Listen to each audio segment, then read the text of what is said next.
Welcome to the Ages of Rock podcast with your hosts, Bill Algie, Dennis Talbot, and Alan Tate. We are three guys who have one thing in common, a love of rock and roll. Our goal is to talk about all things rock. We hope you find this show intriguing, funny, and occasionally highly opinionated. Enjoy!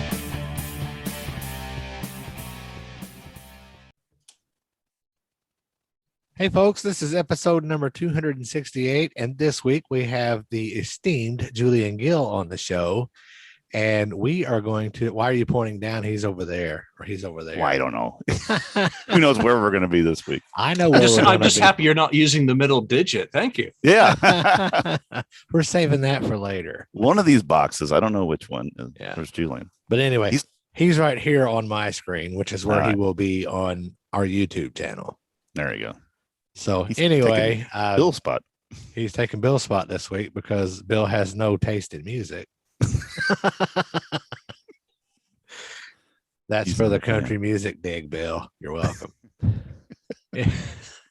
Anyway, we are going to do a 40th anniversary review / discussion, whatever you want to call it, for Kiss's Music from the Elder album.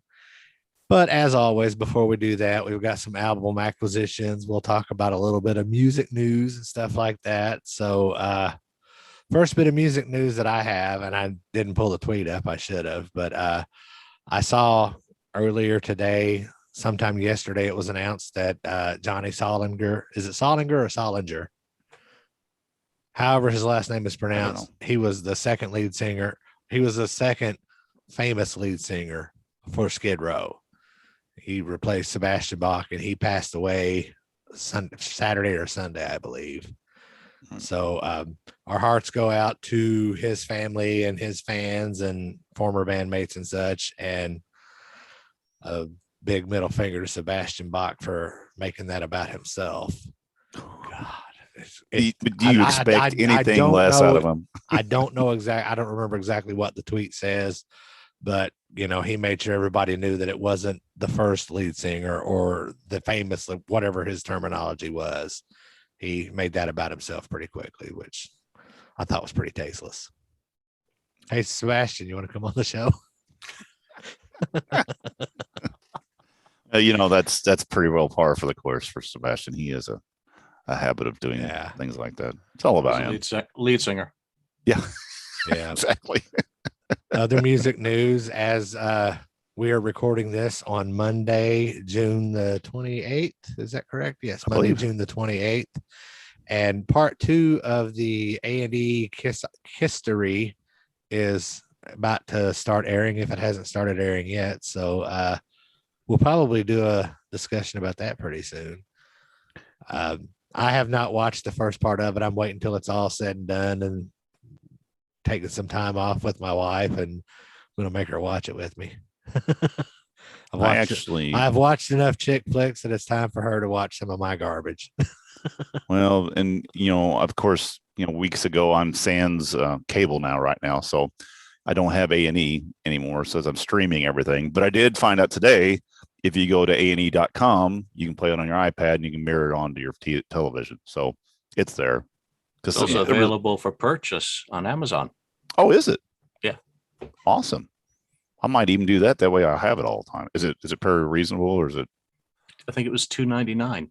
That's it? And that's with the decimal, not I was going to say which nine is the decimal closest to. Yeah, two under $3. There you go. Per episode. But that's obviously double it up for, I think it was $4.99 for both. But that's forever, or is that for just a 24-hour, 48-hour period? I'm not sure. I didn't check the details on it, but it's definitely up there. And even if you pay $5 to watch both episodes, that's to me, that's reasonable. It's way cheaper than going to the movies. Well, that's what we had to do with the once we got rid of our cable, when we watched the what's that that treasure show up in Nova Scotia. Anyway, it's on A&E, and that's how we had to do it. We had to watch Curse of Oak Island, right? Yeah, Curse of Oak Island. So we had to watch that. We had to watch it off our iPad and was doing it like that. Hell, it looks just as good as it does watching it on cable. So I'm going to probably watch it. I don't know if I'll watch it tonight. I may watch it tomorrow. My wife's out of town tomorrow night, so I may just sit and crank that it sounds up. like a perfect time to watch it. I know, just crank it up, listen to it. So, but yeah, I was wanting to watch. I think Bill's watched. Did you watch the first part? I don't know if he did or He not. didn't. Julian, did you see the first part? He's been out of town, so. Yeah, unfortunately. Yeah, I saw a screener, and it changed between what I saw and what Really? was broadcast, and what I had seen had skewed my opinion. So it's left me a little bit of PTSD. Post Stanley this it should be PSS. So I'm looking Simmons forward to here it seeing is. how part 2 changes. PSS TSD. Post Stanley Simmons traumatic stress disorder. There you go. Way to go. You better copyright that shit right now. No, Gene can have it. Gene Trademark can have it. No, I've been looking forward to seeing it, but it's just not on my to-do list, but I'll get to it. Watch it at my leisure. So Right. anyway, Well, so. you really don't have to watch it right away because all of the armchair quarterbacks on Facebook have already told everybody what's wrong with it. Yeah, that's true. The directors, armchair directors. Yeah. All right. Anyway. I don't have any more music news that I can think of off the top of my head. I did see where that band Plush, the young girl band, we had Formica on here. Was her name Monica Formica? Yes. Yeah. They got they're on with Evanescence and Hailstorm. Hailstorm. So that's kind of cool. That's pretty badass. It is. I saw it. It's a fairly decent little tour. I know the one in Vegas is sold out already. So I mean, that's a big launch for a brand new band like that. Young kids, or not kids. I mean, she's but young people like it. That's cool. Just because you're older than dirt. I know. I'm older than everybody now. So Dennis is so old that the key to his first apartment, Benjamin Franklin borrowed to tie to that kite. There you go. I've been waiting to use that joke for a couple of weeks. It was a skeleton key. There you go. But I actually need to get in contact with her and maybe get her back on the show, because she's done a lot since she's been on here when we had her on. And we talked mostly about the American Idol and all that stuff that we had. She went through and she was working on some stuff. And with the one girl, I think the drummer at that point, we're just putting out some things on YouTube.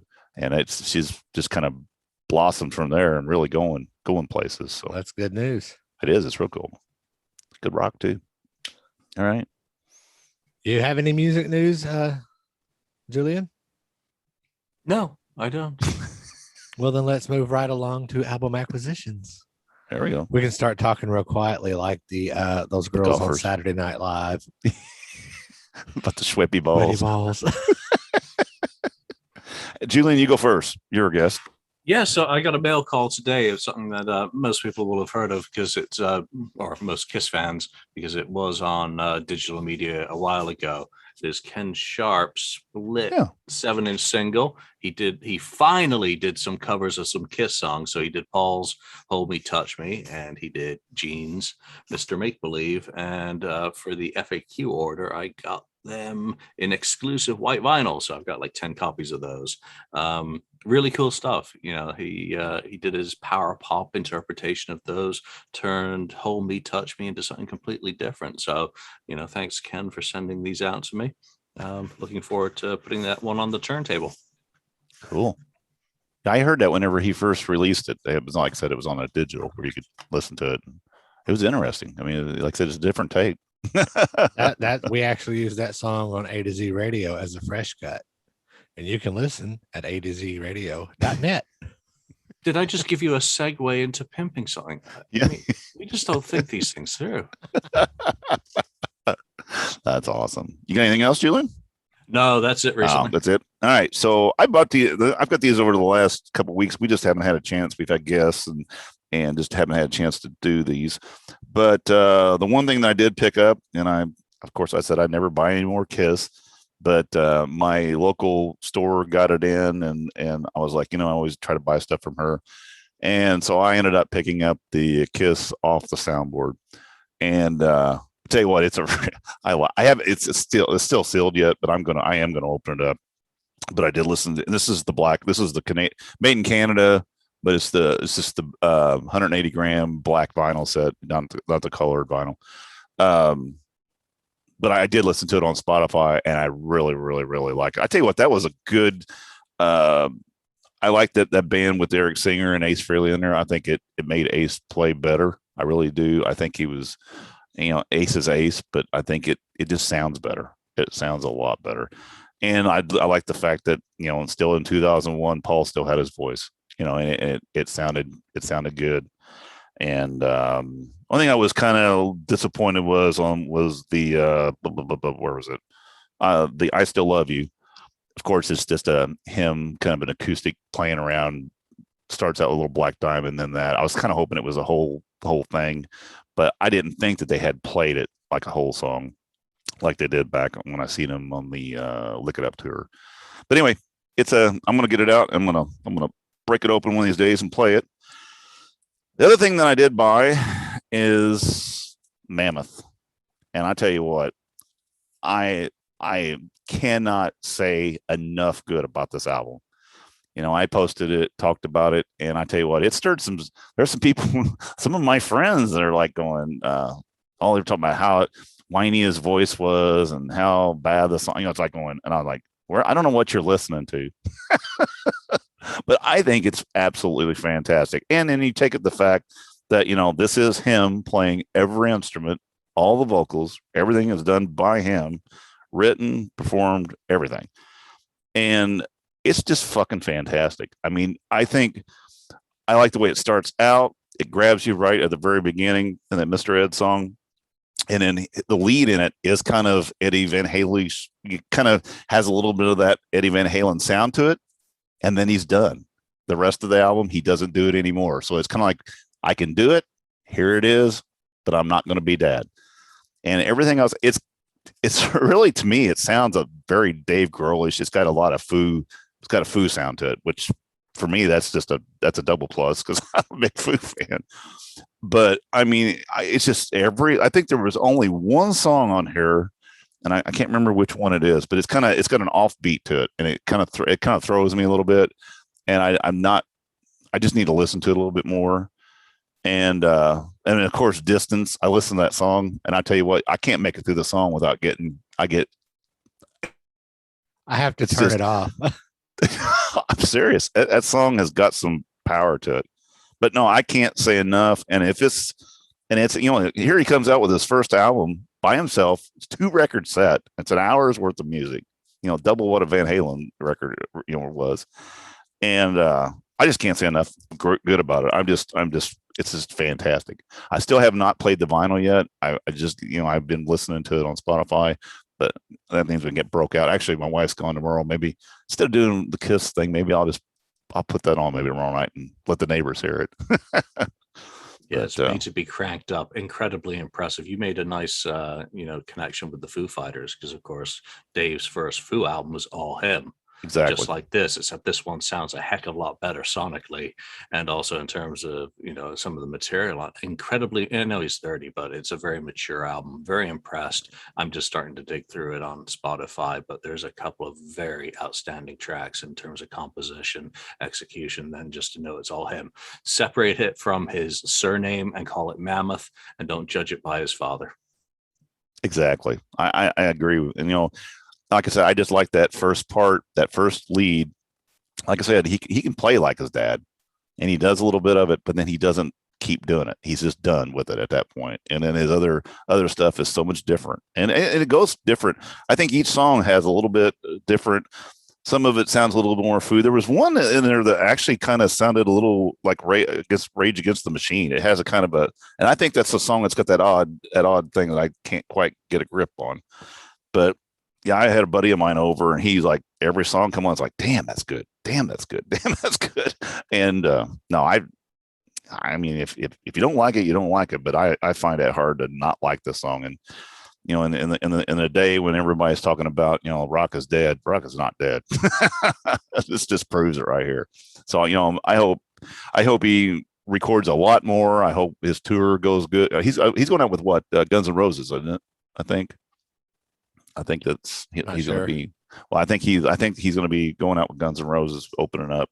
So, but like I said, I hope he does well out playing. Well, like I said, I saw him play with Van Halen. He's got a good stage presence. He can. Your first gig is playing with Van Halen. That's not a bad gig. I boycotted Van Halen because of him, but I like his really. album. Yeah. I went because I just figured I needed to see him, and that unfortunately I saw them in Indianapolis pre Eddie going back to rehab, and he was not in good shape that night. I saw him. It was not good. And I wished I would have been able to see him after he got back out of rehab and they hit the road again, because then he was Eddie again. Yeah, when I saw it, it was not good. And I don't think there was anything that was going to help that night. And, but anyway, but that's all I got this week. I got one more actually, but I haven't picked it up. So let me throw my 2 cents in about the Mammoth. When I posted that I was giving that a listen, our mutual friend posted his scathing review. Yeah. And while my review is not quite so scathing, I understand where he's coming from, because, I listened to the album once. I will probably listen to it again. It's not anything that caught me enough that I'm going to listen to it over and over again, because I kind of had the same feeling that after a while, some of the stuff started to sound the same. And I may feel different after listening to it a second or third time, but I totally get where our friend was coming from, even though I was going to be a little bit more polite about it. Yeah. I will. And knowing the bands that he likes, I'm like, oh, you really? We love you anyway, buddy. Yeah. Anyway. But I think it's fantastic. I can't say enough good about it, and it'll be one that'll be continually played around here for a while until I get tired of it. But yeah, there's a lot of material there. That's a lot of music, to be honest. So, yeah. Anyway. He's like everybody else. He's had his entire life to write his first album. Let's see what the follow-up does. That'll be the question. That'll be to see what's happening with that, because I mean it. But he's also had the advantage that he hasn't had to, and I don't mean this in any disrespect at all, but he's always had the advantage. He hasn't had to go out and struggle and, do them shitty dive bar gigs for years until, their debut album breaks smashes. Right. And, that's the next Appetite for Destruction.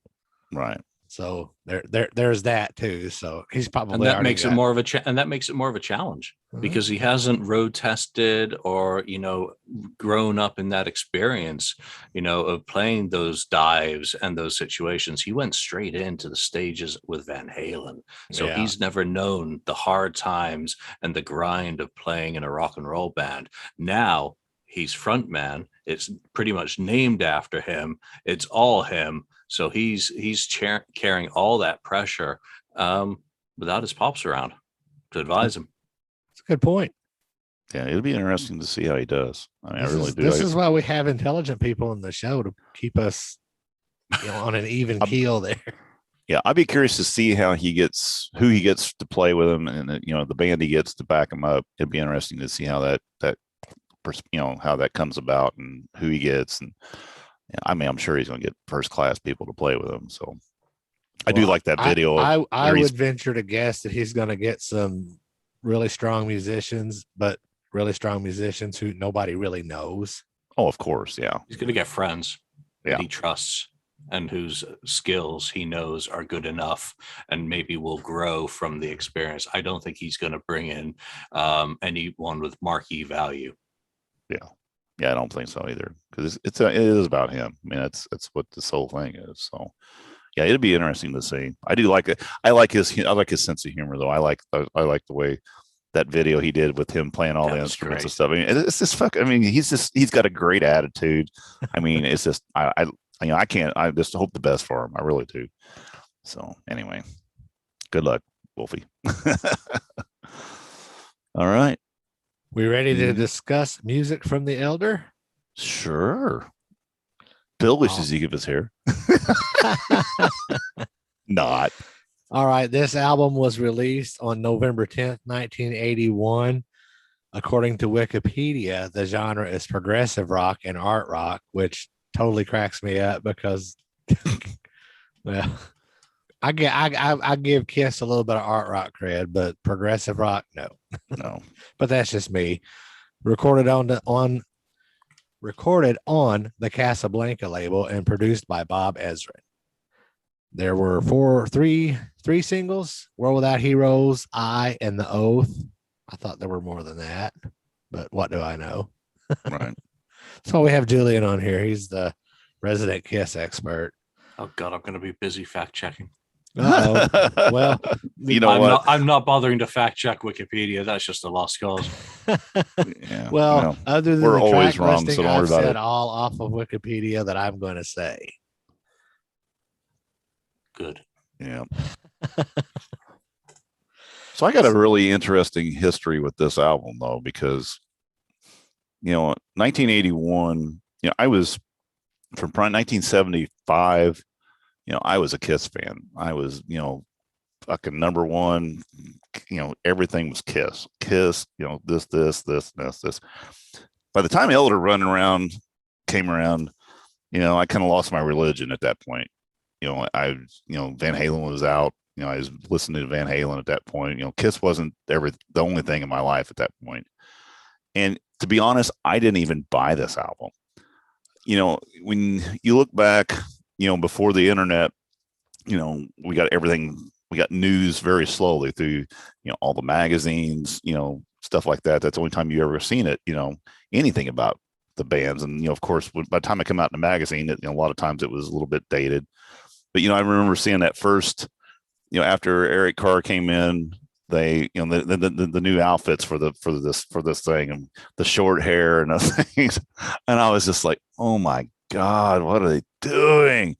It was just, I don't know. I just really fell out at this point. And if it wouldn't have been for Creatures, I would have probably not came back. And Creatures was the thing that just brought me back. I was like, oh, thank God, we're back. But the thing was, I never gave this album a chance at that point. The only thing I really knew from it was I had heard it once. A friend let me listen to it, and I went through it one time, and that was it. And then, other than like the Fridays appearance, when they came on to Fridays, and they did they did I, and they did World Without Heroes, I believe, and the Oath was the other one.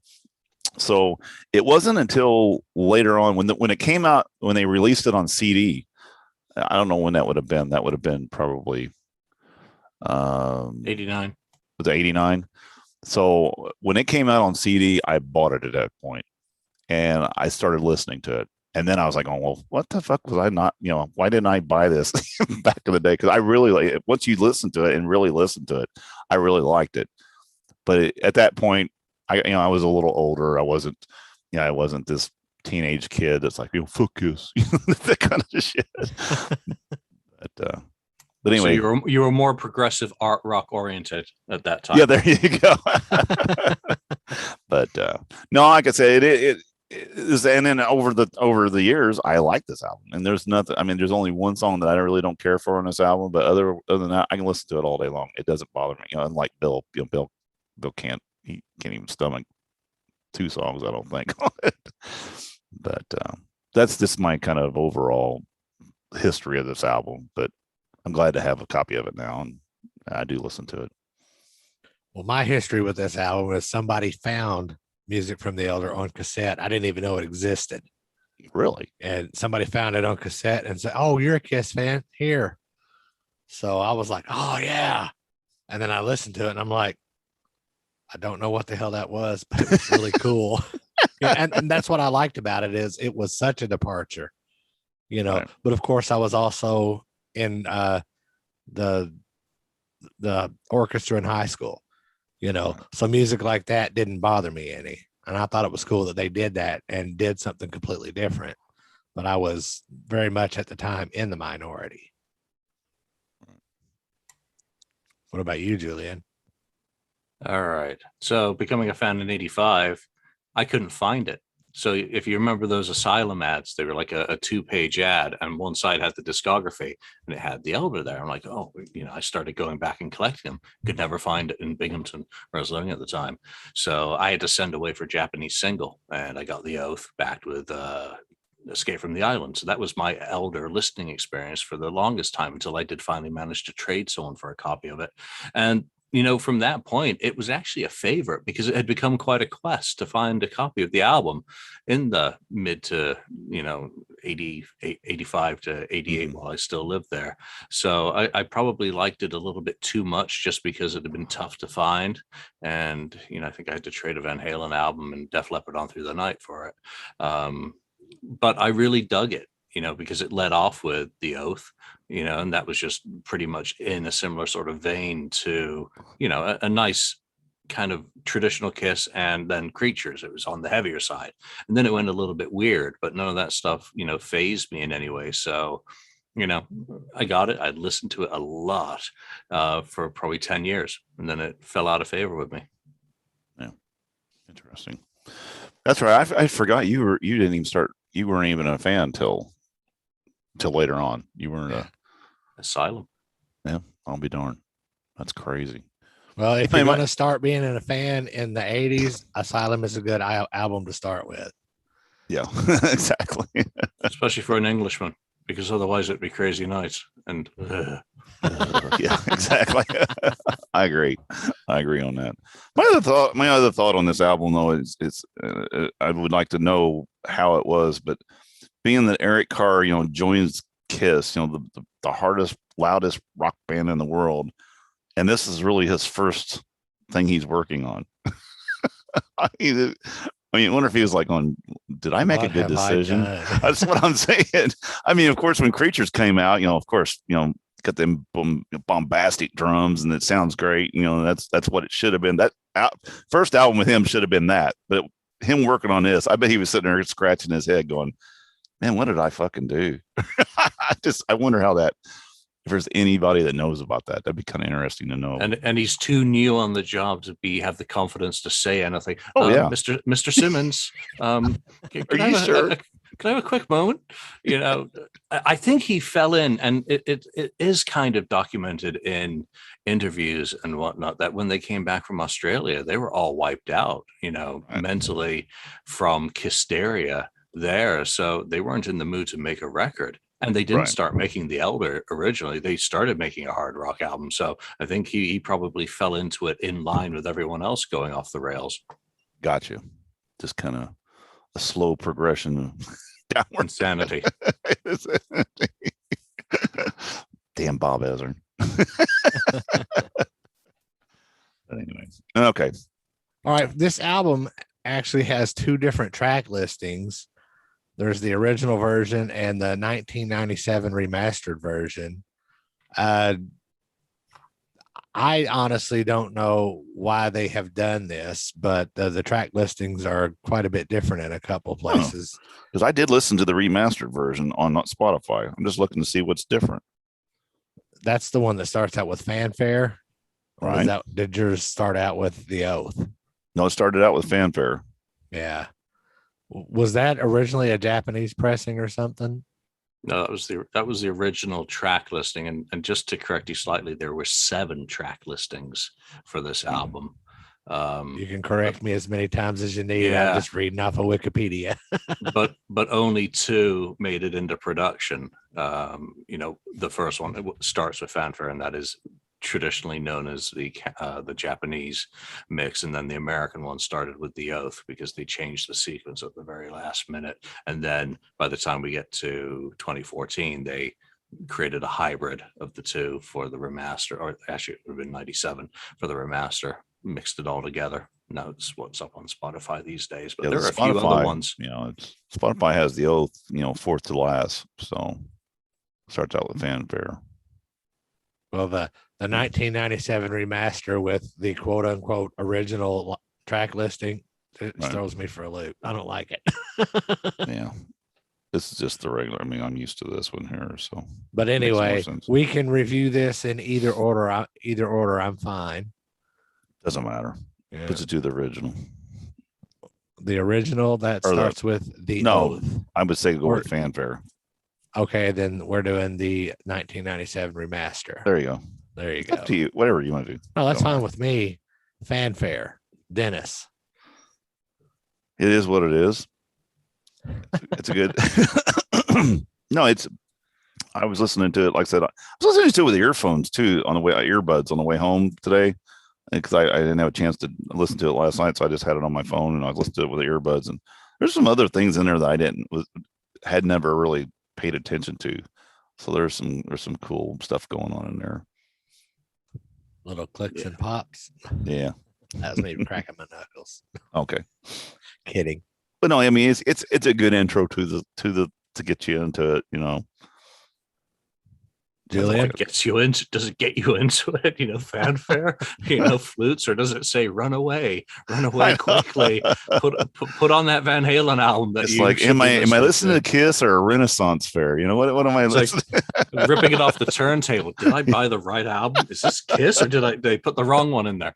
Like Dennis says, it is what it is. I mean, it's artsy, you know, and it's trying to set it up in a similar way to Destroyer had its audio introduction, a very Ezrin kind of sound tapestry going. But in terms of Kiss and heavy metal and makeup and kabuki theater, it really has a major disconnect, which is really what this whole project is about.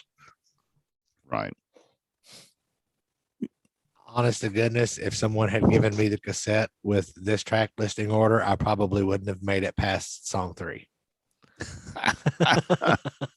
That's crazy. You know, and I've always said too, this is not a good Kiss album, but it's a good album. Yeah. You know, it's not a good Kiss album. Anyway, Track number Right. 2, Just a Boy, Julian. Good God. Yeah. Now you know why you wouldn't make it past track 3. I mean, it's absolutely gorgeous. The instrumentation, the production of this song is exquisite, but it shouldn't be within 100 miles of a Kiss album. That's where I just love the sound of those acoustic guitars. They are absolutely glorious. But Paul, that vocal, it's exquisite. I mean, it's a challenge and it's really, really different, but it should not be on a Kiss album. And it should especially not be song 2, side 1 of a Kiss After album. Fanfare. That's your 1-2 punch, boys. That's right.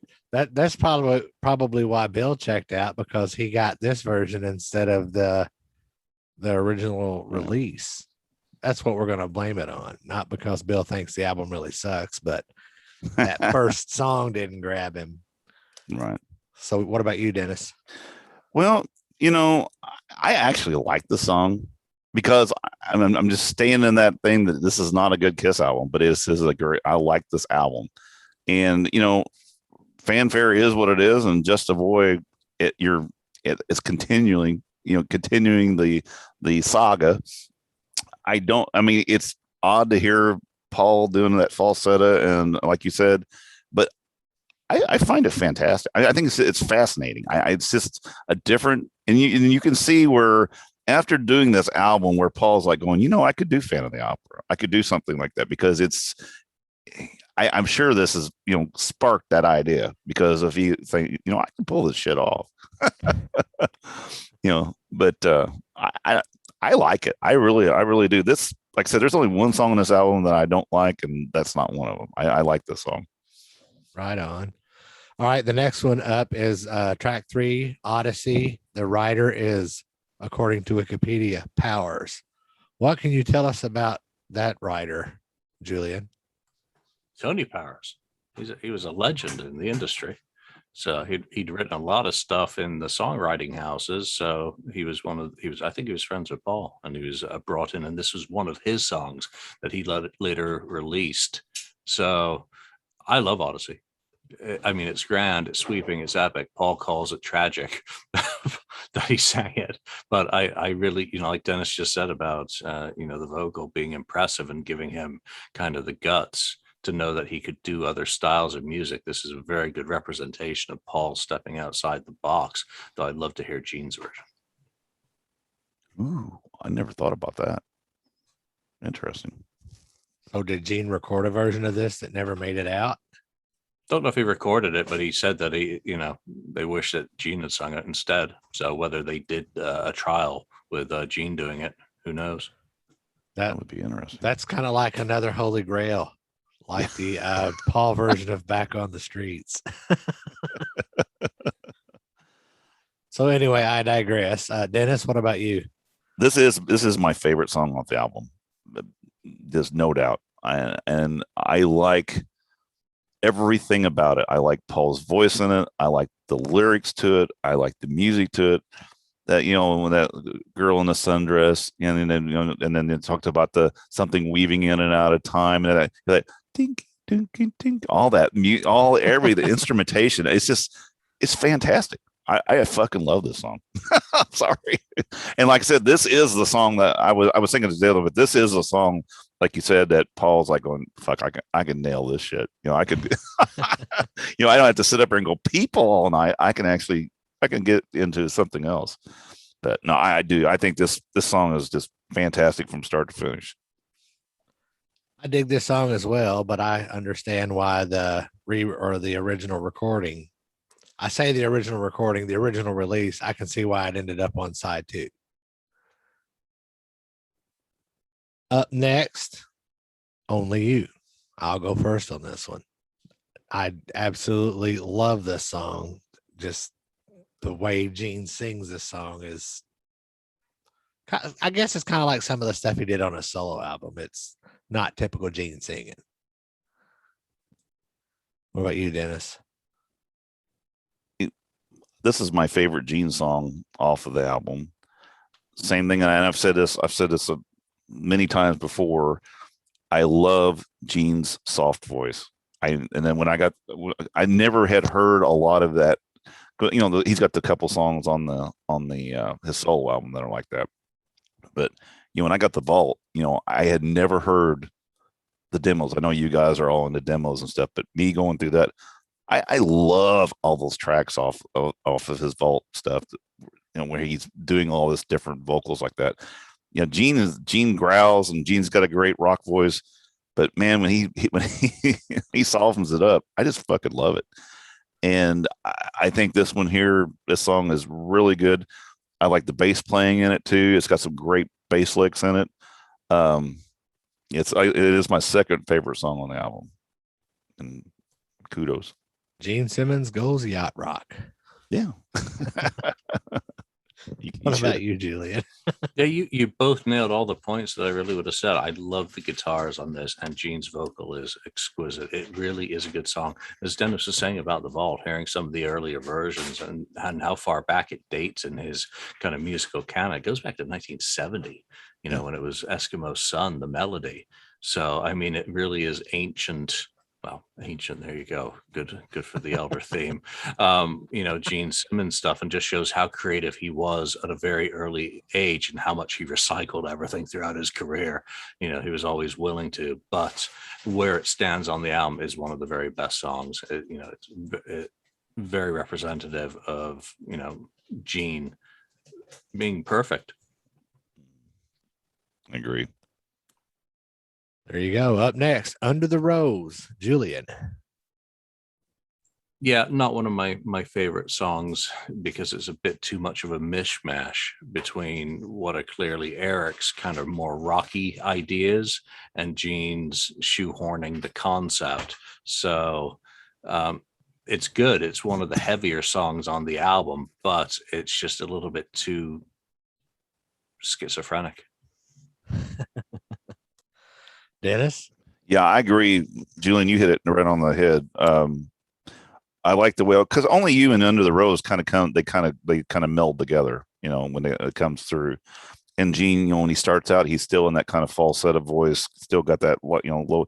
And then it goes into this, this big chorusy and things. And then it's breakdowns, and it's just too much going on. And he's got all that kind of almost like a background or a reverse sounds going on with his vocals. And I'm like you, there was just way too much shit going on there, and it changes way too much. I think, I'm sure they were just going for production value, but it's not my least favorite song on the album, but it's it's pretty low on the list.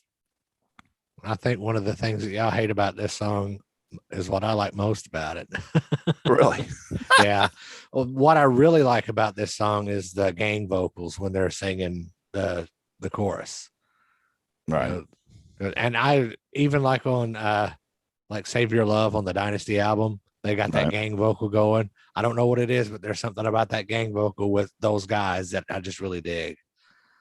So that's my favorite part of that song. Cool. All right, up next is our one. Well, he's got two. I'm gonna catch myself before I lie. The first Ace Frehley contribution, Dark Light. There's only one he sings on. How's that? Sure, we'll go with that. Dennis. Oh, man, I was gonna take a drink of beer, y'all. I fucked it up. I tell you what, I was listening to it today, and there's one other song that I don't like. It's my worst song on the album, but this one here comes damn close. It's a close second. It reminds me of Torpedo Girl. It's just kind of a flim flam. The rest of these songs have been so good and kind of orchestrated, and then it's just he comes out with this. I don't know. It's hard. I don't want to use the wrong word, but it's just the guitar. It's just I don't know. I just don't get it. And then I don't like the way he sings it, and he has that little talking little thing and that little rapping he's done after every verse or after everything he says. I don't know. And then the lead's just all over the fucking place. He's just kind of it's like, here's every note I can play. Let me show you real quick, and it's not as bad as the worst song on here, but it's pretty fucking close. There you go. Sorry, Ace. Well, I don't mind the song so much, but it cracks me up that they kind of got the Jaws theme at the beginning of that. Sort of. Julian? Fits with Torpedo Girl. Yeah. Okay. The Cruise kind of ruined Dark Light for me forever. But if you think about it, Ace Frehley and Lou Reed should not be in the same songwriting credit together ever, period, full stop. Because that just explains why there's so much wrong with this song. The demo don't run as much better, but Ace should also never do spoken word either, because Ace kind of going curly, into his into his stroke voice, really is not good for musical entertainment, or maybe it is to some. I actually liked some of the guitar work on this because it is typical Ace, and it's his I don't give a shit playing style coming across. While Ezrin is being so precise on the rest of the album, here you start off the second side with Ace thrashing in the shark-infested waters with his guitar. That's true. This is what I think of your concept, Ezrin. Yeah. Well, he was not a happy camper. Period. So are the rumors true that when he heard that he threw the tapes across the room? No, he said he threw it out the window. Out the window of his car, but then his ex was selling his copy of the Advance, so I don't think that story is exactly true now. Someone in the Kiss camp tell a bullshit story. Oh my gosh! So, oh man, say it isn't so. All right, up next, A World Without Heroes. I will go first on this. Go for it. This was a song that that's a pretty cool song. And then I heard Gene perform it in Nashville at the Kiss Unplugged convention. And then I saw it on the MTV Unplugged show. And it gave me a whole new respect for this song. I absolutely adore this song. It's in my top 10 Gene songs. Dennis. Fantastic song. And he shed that tear at the very end. That's what's so great. No, it's one that he could do live. I mean, they did it on I don't know, Fridays. I don't know if that was actually it was a lot of live Solid vocal. Gold. Was it it was live on Fridays, right? And Solid Gold was tape. The teardrop was when he did that. That was Solid Gold. But no, I know the Fridays. I know when they did I know that was live because it sounded live. I didn't know how that worked out. But anyway, but no, I've seen the conventions. We saw him at in the Unplugged thing. That's a fantastic song, and he needs to do it more often. I really like that song. it's just well done. Julian. Yeah, if you remember the Vault sessions when he did the songs and stories sections, I would love him just to do a one-man acoustic tour and do some of the stuff like this. This is an exquisite song, and MTV Unplugged gave me a whole new respect for it, as well as, all those 95 convention tapes. It is an attempt to rewrite Beth in some ways, to provide the same function on this album that Beth did on the other Ezrin produced album. But that doesn't take anything away from Gene. The only criticism I have for him is in the video. Demons don't cry. There you go. Maybe he had something in his eye. It was bug. Damn it. I got a bug, a demon bug. Fantastic. All right. Up next, The Oath. Julian. Favorite song, because it was the first one I ever heard. It's also the most hard rocking of it. There's something special and spectacular about that guitar riff. I love playing it. I will just grab the guitar and go for it and go crazy. There's the lyrics say it all, and Paul Stanley. I mean, it's epic. So love it. That's when they released the version originally in 1981, and that was the start. Song one, side one, right out the gate, punch in the balls. I fucking dig it. But on this side two of the 97 remaster, terrible spot. Dennis. Same deal. I mean, this is a Kiss song. I mean, for an album that's not a good Kiss album, this song and I are, they're fucking rock and roll songs, and I'm like Julian. I love that lick. I love the guitar lick in there. I think it's fantastic. Fridays, they tear it up. I mean, that's a really good song. That's about the only time we ever seen it really played live, was it? Contemporarily, yeah. And Ace's really, solo on that Friday's performance, I mean, he's just winging it, and it's glorious. Yeah, no, it's really good. So yeah, it's a great, for going through everything that you've had to hear so far, and then now you get a little rock, a little taste of rock, and it's good. Yep. And then we're gonna go from that to Dennis's favorite song, Mr. Blackwell. Dennis. I hate this fucking song. I was looking through the list and I'm like, it's got to be that one. And I love Gene. I like his songs. I just don't like this song. I almost had to skip it. I was actually coming out of Costco. I went into Costco right before it started.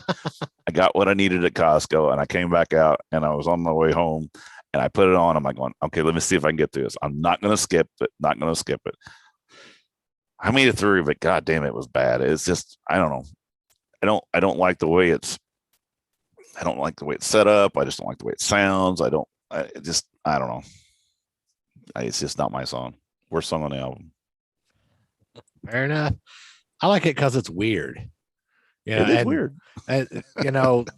Seeing who the co-writer is on it, I can see why it's weird, which makes me question myself because I don't like the co-writer. So yeah, considering that Lou Reed was a co-writer on this, I'm surprised that I like the song as much as I do. Julian. Yeah, before there was Lulu, there was Mr. Lulu's Walking the Wild Side. And yeah, I like it for what it tries to do and some of the music, the performance in it, but it's a bit of a clanker in the dungeon. Clanker in a dungeon. I like that. Yeah, it's just not good. So up next is Escape from the Island. I like that it is energetic. Can I use that? Yes, I can use that as my show. It's our show. Right. But it's an instrumental. I like it. It's pretty quick. I think 2 minutes and 52 seconds. Not pretty quick, I don't guess. It's not the one I'm thinking of. Right. Was that on the original? Nope. That was the one track that was not included on the Japanese pressing, but it was on the American version. Gotcha. Okay. Dennis. It's very Ace Frehley. I mean, it's just at rhythm is an Ace typical rhythm. I like the bass line in it. The bass is different. I don't know who plays. Did Ace play bass on it? Oh, was that Bob? Really? I believe so. Yeah. Yeah. And it's got a kick-ass bass line in it. I like it. And I knew it wasn't Gene because it's not Gene-esque at all. And that's why I was like, but I do like the bass line. When I was listening to it today on the way home with the earbuds, I was like, going, that's fucking cool. That's some good little runs in there. So, I mean, for an instrumental, it's good. You can tell it's not Ace playing the bass because it doesn't follow the rhythm guitar. Exactly. Yeah, it's different. Julian? Yeah, I always loved it. Again, because it was the B-side to that Oath single that I bought. Okay. You know, I played it a lot more because that was my only Elder kick. So I like the bass, but I also love that there's a demo session of this song being worked on by Ace, Bob, and Eric, and they're going through all different permutations of it, tempo and bass, and everything, seeing it come together, and you finally get to the end, and you pretty much got the final form. Cool. I also like the sirens. Yeah, that kind of Can't go harkens wrong back with to sirens. Firehouse. Yeah. Firehouse. You go straight back to that, so it's got a little connection with the earlier era of the band's history, but it's also just a rocker. So it's just balls out. Just let Ace do his thing. In your face with Ace. No, that came later during the Psycho Circus sessions. But, cool. And finally, the song I, written by Bob Ezrin and Gene Simmons. Lead vocals by Stanley and Simmons. Julian. Yeah, it's a great closer on this version of the album. In fact, I think it closed just about all of them, with the exception of the closing theme that's tacked on to the end with the footsteps stomping. That should have been a completely separate track so that I could skip it. It's great. It's a positive anthem. It's a little preachy, in parts, about the don't need to get wasted. I mean, it's probably inappropriate to be lecturing Ace at that time or lecturing anyone. Pontification is saved for the appropriate situation, which is usually talking to a wall. So the rest of it is great, and the melody.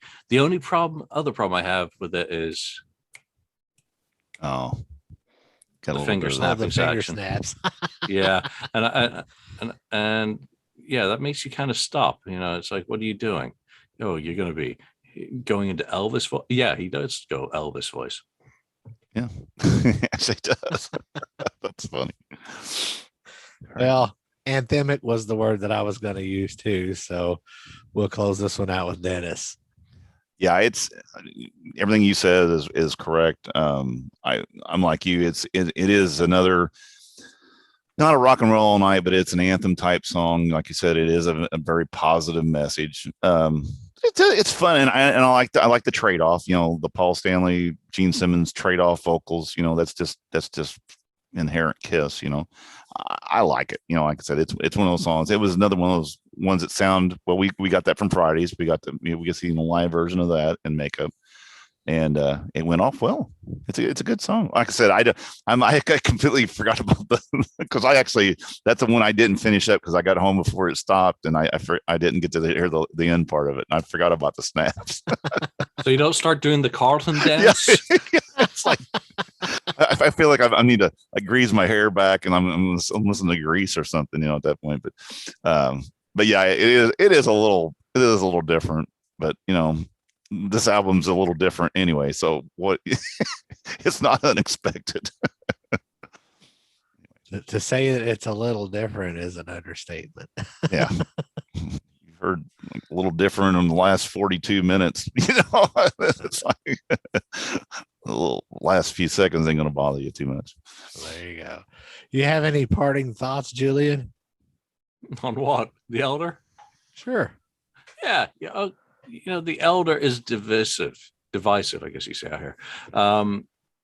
Everyone's got like an interesting story about their relationship with the album, but it really remains to me, and this is from all the work that Tim did writing the Odyssey book, is an album that they didn't really want to make. They started out making hard rock, and they went to Toronto, and they were still trying to make a hard rock album, and then they fell off the freaking cliff edge. So it's an important part of history. It's a misstep, but are some gems and some really interesting things on that album that I'm glad we've got to discuss. Right on. What about you, Dennis? It's just a love-hate. I mean, this album is a love-hate album. I mean, you either like it or you don't. People definitely love to hate it. There's no doubt. Oh, yeah. Bill. and the ones that hate it, they fucking hate it with a passion. I mean, seriously, it's just, there's nobody that says, well, I kind of like some of it. I kind of, no, you either like it or you don't. And that's just, that's Kiss, it's been like that since day one. Most people, you either like Kiss or you don't like Kiss. But this, for Kiss fans, this is a love-hate album, Yeah. And you can still be a great Kiss fan and hate this album. It's just one of those things, it's because it's such a departure. Yeah. I mean, it is. It's just something completely different. But like Julian said, it's part of their history. So you gotta take the good with the bad. That's like right. Gene would say, Kiss is like a buffet. You don't have to like every dish, but you need to buy them all. A Geneism. Jesus Christ. Did you see somebody did a Kiss bingo card for watching the A&E thing? No. Was it Joe Polo or somebody? And it was like, if Gene says he's never done drugs, you could put a thing here or a shot. It was like, but you could play bingo as a bingo card. And I'm like going, that's fun. Hilarious. And it was awesome. If they mentioned Paul's ear. Gymnasium. Gymnasium is a big word. Well, my parting thought on this album is because it is such a departure, it is in my top 5 Kiss albums. Cool. So right up there with Peter Criss' solo album, right? Because that was a big departure as well. That's out of control, man. Wow. And on that note, y'all visit agesofrock.com. Check out our socials and past episodes. And until next time, peace out.